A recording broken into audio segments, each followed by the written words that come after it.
Assalamualaikum warahmatullahi wabarakatuh. Selamat datang kawan-kawan semua di channel Riam Biru.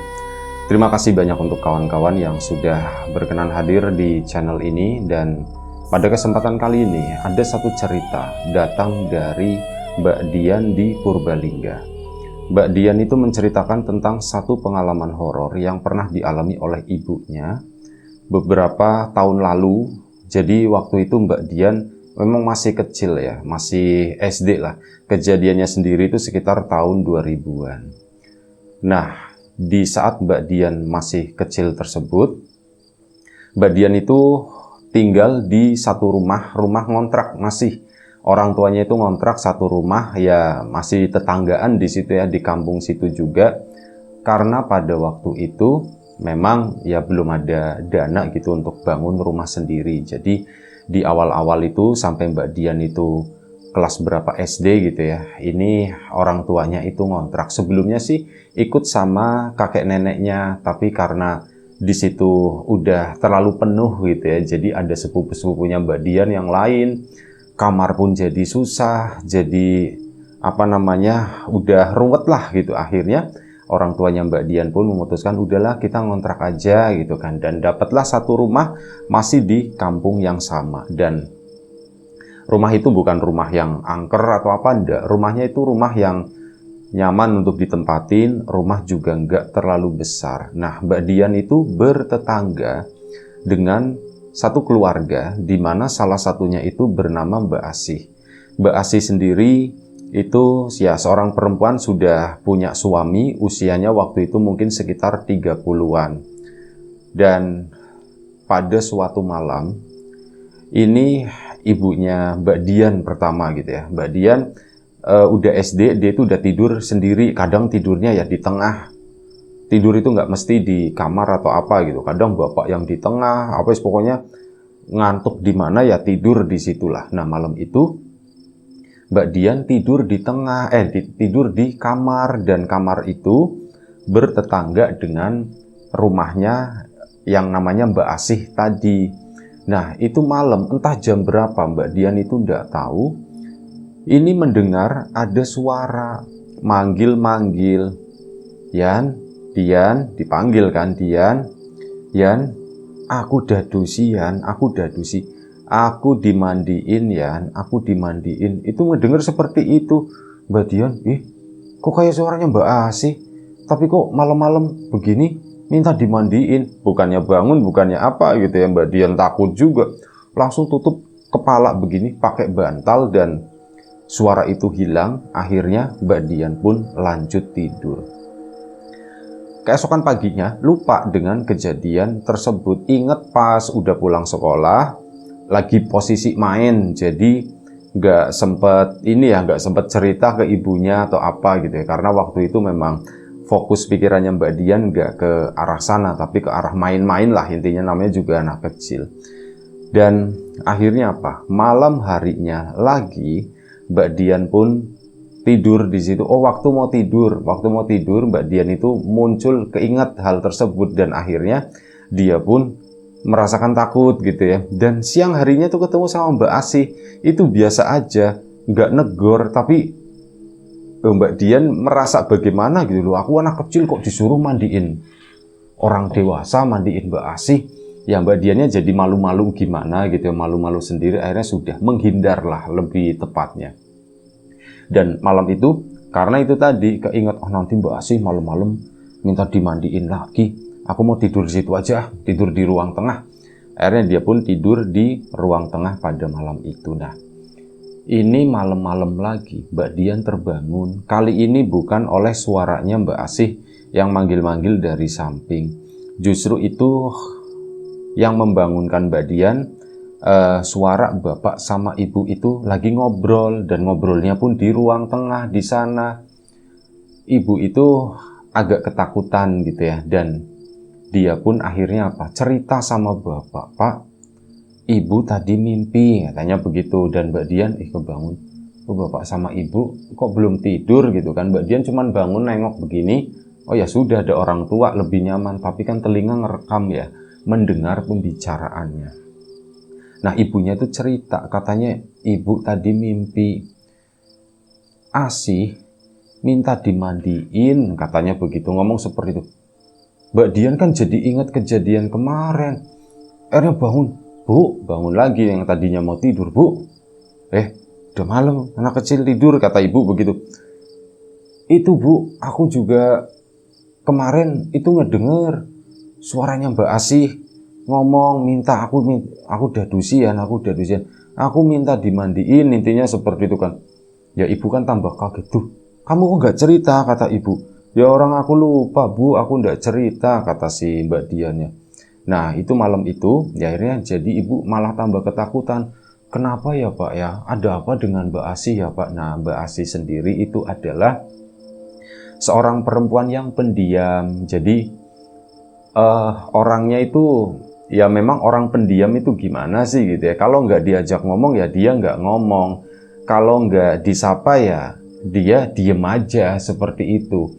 Jadi memang kalau menurut warga itu orangnya tuh susah gitu. Tapi susah dalam artian bukan yang rese, suka merugikan orang lain seperti itu, enggak. Tapi lebih kayak gitu. Orangnya tuh sombong, pendiam karena pendiam gitu ya. Dan ya warga pun nggak terlalu akrab, nggak terlalu suka juga, tapi bukan berarti membenci gitu ya. Cuman ya seolah-olah Mbak Asih itu nggak ada di kampung tersebut. Anggapan warga itu seperti itu. Kalau apa-apa ya Mbak Asih pasti yang dilibatkan terakhir, karena itu nggak komunikatif. Dan kita iklan dulu sebentar. Nikmati kerenyahan sejati bawang goreng Nyai Wiji. Dijamin premium, tanpa tepung, renyah, dan gurih.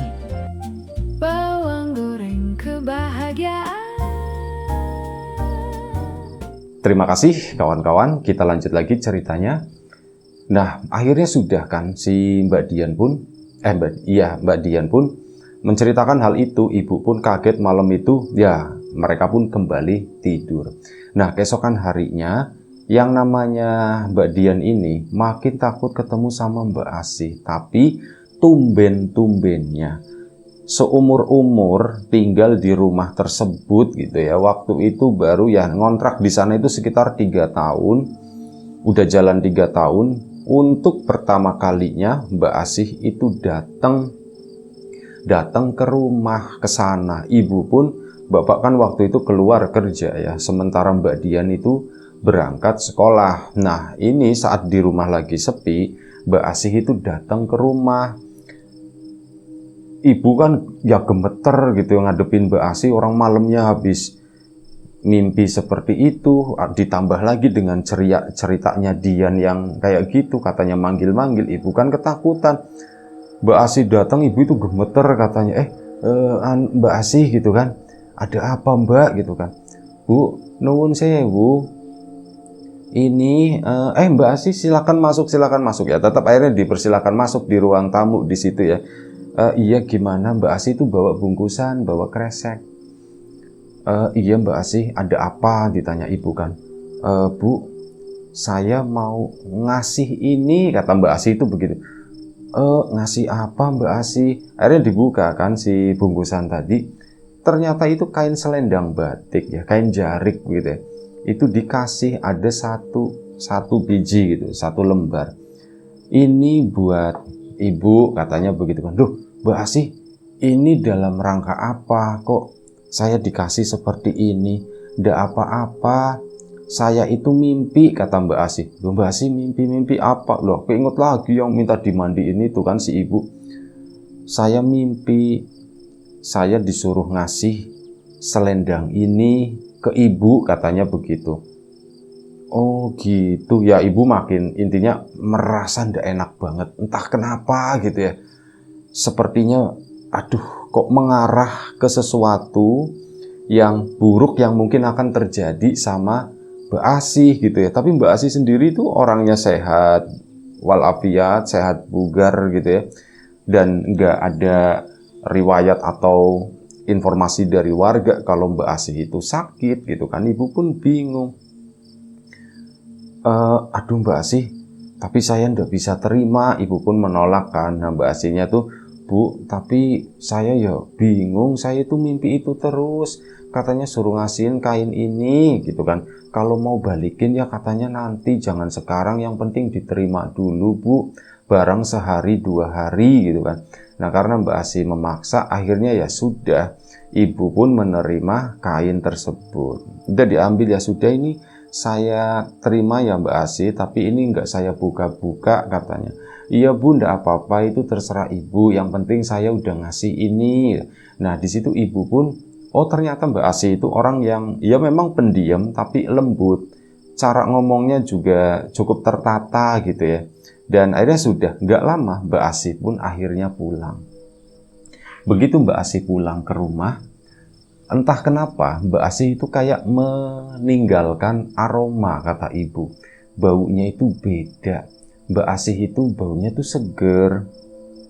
Ada bau tanah basahnya, ada bau melatinya gitu ya. Tapi itu buat ibu, itu adalah bau yang menyeramkan.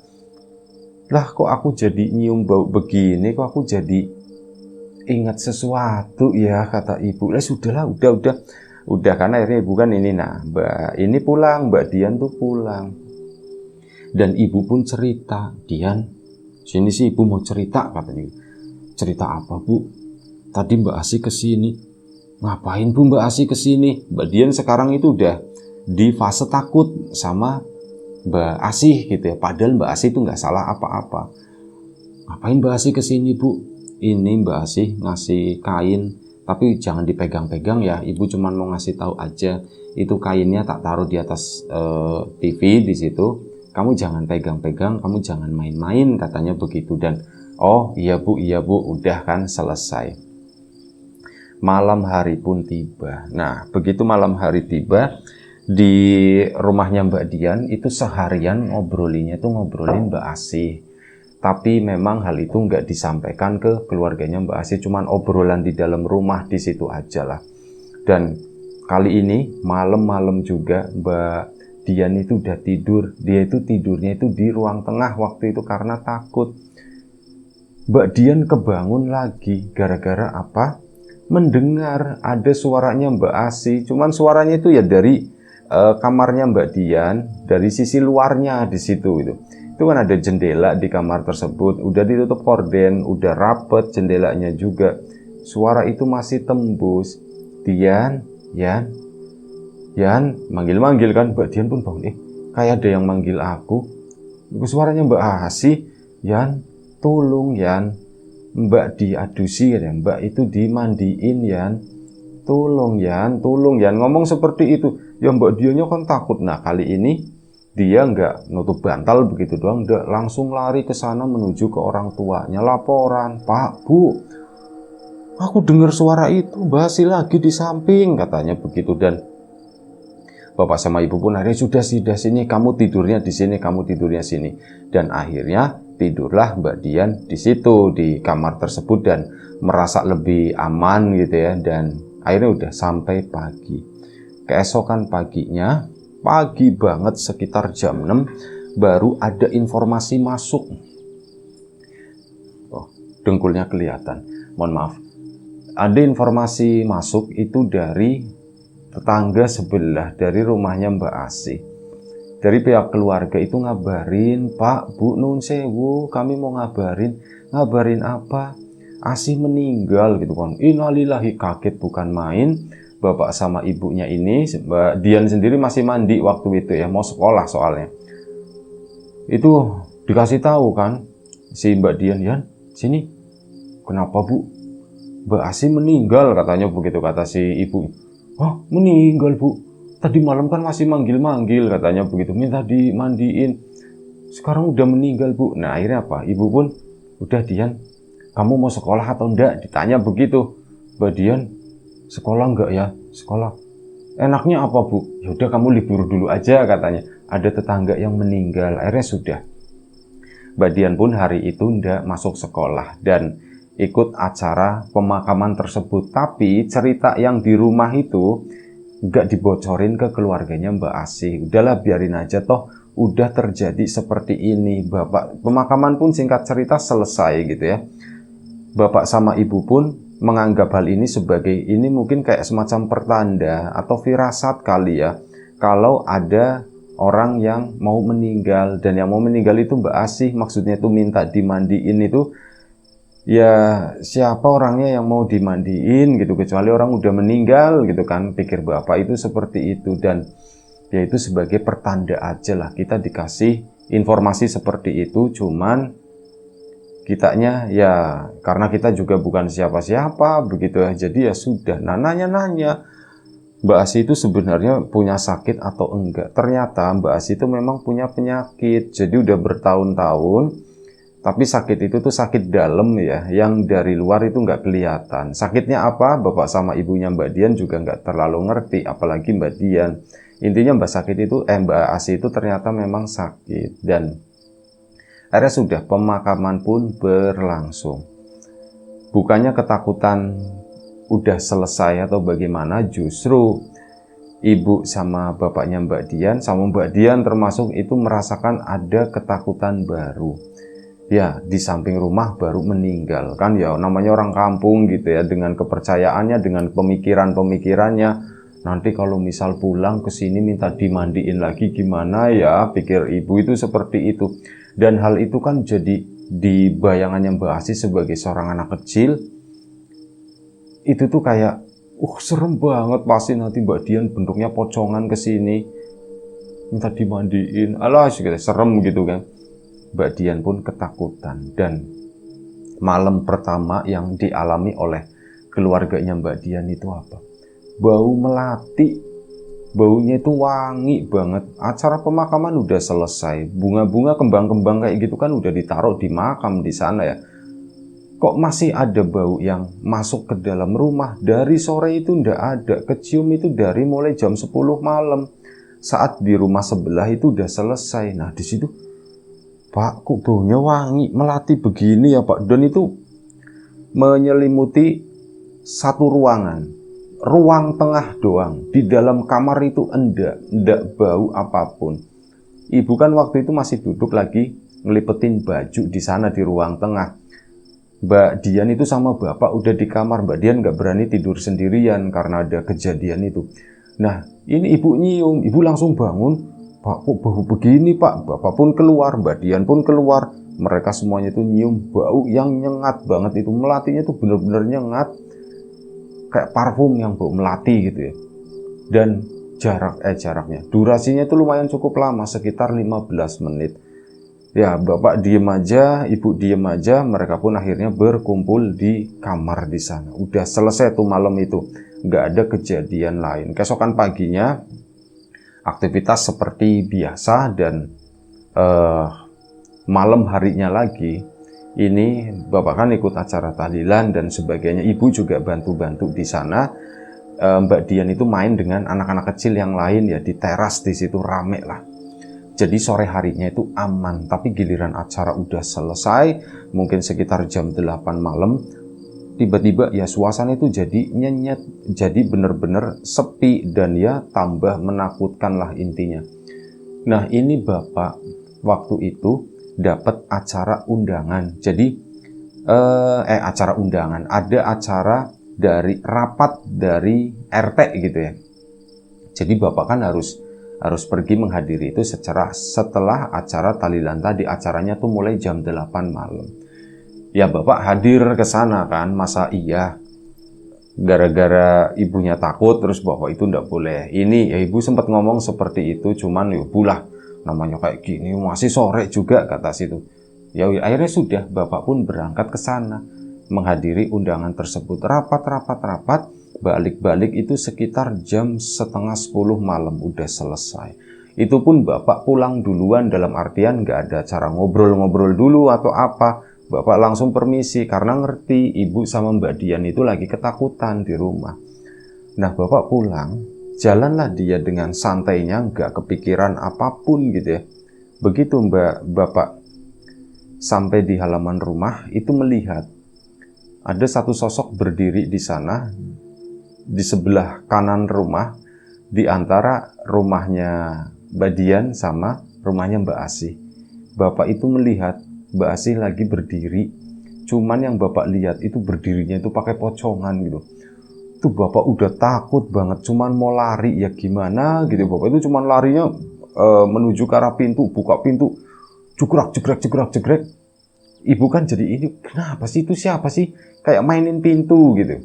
Berisik banget, gubrak-gubruk. Akhirnya apa? Ibu kan bangun. Jangan-jangan bapak lagi. Dilongok begini, ternyata memang bener bapak. Bapak itu lagi ngeliatin, merem matanya. Ini sambil kayak masukin kuncinya. Akhirnya dibuka kan sama ibu. Pak, tak bukain dari dalam. Akhirnya dibuka sama ibu. Jadi itu bapak langsung masuk, ketakutan gitu. Nah, begitu masuk ke dalam rumah, bapak nggak langsung cerita. Pak, ada apa sih Pak? Bapak kok ketakutan seperti itu? Itu Bu, tadi bapak dikejar-kejar luwak katanya. Bilangnya seperti itu malam pakai alasannya. Bapak dikejar-kejar luwak. Di mana Pak? Itu waktu mau pulang ke sini, luwak itu ngikutin terus. Bapak yang ngeri takut digigit atau bagaimana? Ya udah, akhirnya bapak begini. Oh begitu, jadi udah malam itu tuh aman lah. Nah keesokan paginya baru cerita. Semalam bapak, soalnya begini pertimbangannya itu, takutnya namanya ibu-ibu gitu kan, nanti cerita. Kalau misal cerita dan ceritanya itu beda, nggak sesuai ini kan, nggak enak juga gitu dibilangnya. Itu suamiku semalam dikejar-kejar luwak, siapa tahu nanti warga jadi ingin memburu luwak tersebut, padahal luwak itu nggak ada gitu. Luwak itu musang ya gitu, musang kan, atau apa ya? Yes, pokoknya semacam itulah. Jadi bapak akhirnya ngomong, Bu, semalam bapak itu sebenarnya nggak dikejar-kejar musang loh. Emang kenapa Pak aslinya Pak? Bapak itu semalam lihat asih Bu, katanya. Lihat asih di mana Pak? Itu berdiri di samping rumah katanya begitu. Emang berdirinya gimana Pak? Pakai pocongan gitu. Oh ibu langsung ketakutan waktu itu, langsung histeris gitu, dalam lebay lah kalau orang sekarang bilang. Mbak Diannya, apa sih Bu kayak gitu banget? Tapi kata Mbak Dian, Pak berarti benar Pak Mbak Asih itu Pak. Ya nggak tahu kata bapak itu seperti itu, ya nggak tahu lah. Itu bapak mungkin salah lihat doang gitu kan. Mungkin bapak salah lihat dan akhirnya pada suatu hari, ini berarti masih di 7 hari itu ya Mbak Asih itu meninggal tadi. Nah ini di beberapa harinya, mungkin hari keempat atau hari kelima, ini ada seseorang tetangga itu habis ngapain gitu ya, terus mampir di rumah Mbak Dian ke sana ngobrol sama bapak. Ibu pun akhirnya ya ikut nemuin gitu, karena ini ngobrolin masalah yang di sebelah itu. Jadi bapak sama ibu kan akhirnya cerita, konsultasi, karena orang ini itu sedikit tertarik dengan hal-hal seperti itu ya, dengan hal-hal mistis kayak gitu ya. Dia diceritain aja sama bapak, aku semalam, tapi sampean yo aja ganda-ganda gitu ya, jangan cerita-cerita sama yang lain. Aku itu semalam ngelihat begini Mas, begini gitu kan. Dan sebelumnya ini si Dian itu juga mendengar minta dimandiin. Terus istri saya juga mimpi sama minta dimandiin gitu kan. Dan ya kami menganggapnya itu semacam firasat kalau Asih itu ya mungkin begitu mau dimandiin gitu ya, intinya kata bapak. Kata si orang tersebut, bukan begitu, kata si bapak itu. Bukan begitu gimana Mas? Jadi begini, kamu itu salah tangkep. Itu bukan firasat kematian, bukan. Justru Asih itu lagi minta tolong. Ibu baru keinget Pak, ibu kan pernah dititipin kain Pak, katanya gitu. Kain apa Bu? Jadi tadinya ditaruh di depan lemari, ini merusut turun ke di atas TV itu merusut turun ke belakangnya. Jadi ibu pun nggak inget sama sekali gitu ya. Nah, ibu pernah dikasih kain begini-begini Pak. Itu kan kayak pertanda buat nutupin atau gitulah, intinya seperti itu. Dan ya ibu pun menyesal, kenapa ya kemarin waktu meninggal nggak tak balikin, nggak tak buat dipakai tutup Mbak Asih atau bagaimana. Bukan seperti itu. Asih kesini itu mau minta tolong sebenarnya, kata si bapak. Kata si bapak, temannya bapak ya. Oh, minta tolong apa Mas? Ya mau minta tolong, dia itu lagi kesakitan. Sakitnya itu nggak bener, nggak wajar. Dan ya mungkin nggak tahu cara ngomongnya kali ya. Maksudnya gimana Mas? Aku nggak ngerti, kata si itu. Ya, ada kejadian-kejadian seperti itu yang misalkan penyembuhannya syaratnya itu bukan dari pihak keluarga, tapi dari tetangga gitu katanya.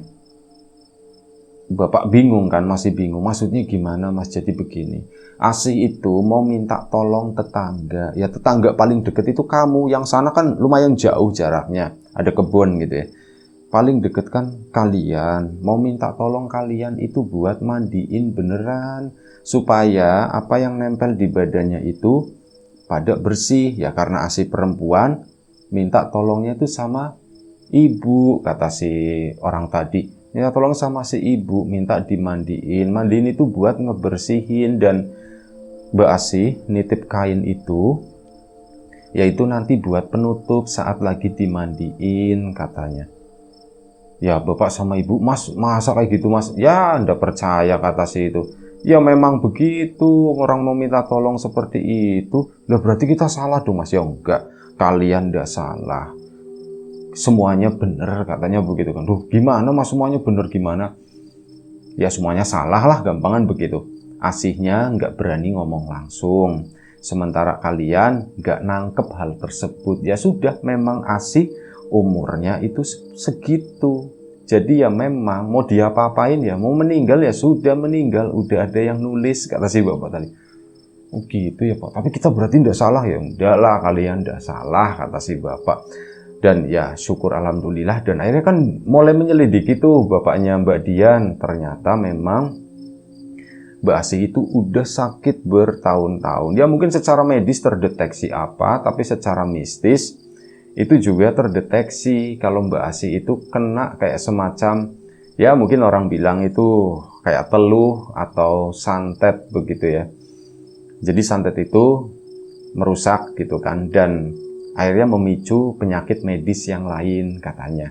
Dan akhirnya ya sudah, si bapak sama ibu pun ya menyesal dan sebagainya. Akhirnya kan dari awal bantu-bantu ibu meninggalnya Mbak Asih, yaitu ibu dapat cerita-cerita seperti itu. Iya Asih itu udah lama sakit begini gitu ya, diceritakan. Bahkan dulu pas waktu awal-awal sakit ya begitu, malam-malam itu mintanya mandi. Kalau malam jam 12 malam, jam 1 pagi kayak gitu itu mintanya mandi, katanya badannya itu panas banget, panas. Dulu Asih itu nggak seperti itu. Asih itu orangnya ceria gitu ya, orangnya ceria, ya baiklah intinya, nggak sediam sekarang. Cuman sekarang semenjak sakit itu Asih memang jadi orang yang pendiam. Ya mungkin nahan rasa sakitnya tadi kali ya, kata si keluarganya Mbak Asih. Nah dari pihak keluarga nggak ada yang tahu. Ya kami semua tahu, cuman kami juga nggak tahu gimana solusinya. Kita udah coba sana sini tapi nggak berhasil. Karena apa? Yang mengirimkan itu, orang yang nyantet itu udah mati, katanya begitu kan. Sama dukunnya itu juga udah mati. Jadi ya udah bisa, katanya begitu. Intinya dapat cerita-cerita seperti itu dari pihak keluarganya Mbak Asih. Dan ya akhirnya bapak, ibu sama Mbak Dian, udahlah kita fokus doain aja Mbak Asih. Mbak Asih itu adalah orang yang baik, orang yang ya tentu saja aslinya tuh menyenangkan gitu ya. Ibu sempat ngobrol sama dia, orangnya itu baik. Dan ya ceritanya segitu aja. Selamat Hari Buruh gitu ya. Selamat Hari Buruh Nasional. Tadi lupa ngucapin di depan. Terima kasih banyak Mbak Dian atas ceritanya. Kawan-kawan di rumah juga terima kasih banyak atas support dan dukungannya apapun itu. Kawan-kawan subscriber, kawan-kawan membership, kawan-kawan yang udah kasih support dalam bentuk super thanks ke Riam Biru, terima kasih banyak. Kawan-kawan yang udah ngasih like, udah nge-share ke yang lainnya. Kawan-kawan yang udah ninggalin komentar juga terima kasih banyak. Kawan-kawan yang sudah memesan bawang gorengnya Wiji tentu saja terima kasih banyak. Untuk yang belum sempat mesan, ditunggu pesanannya. Dan kawan-kawan yang sudah join jadi mitranya Wiji juga terima kasih banyak ya. Baik, doa terbaik dari kami untuk kawan-kawan semua. Semoga selalu diberi kemudahan dalam hal apapun, termasuk kemudahan dalam hal rezeki. Yang sakit segera diberi kesembuhan, yang sehat tetap dijaga kesehatannya. Baik, sampai jumpa di episode selanjutnya. Riam Biru, jaga kesehatan kawan-kawan semuanya. Assalamualaikum warahmatullahi wabarakatuh.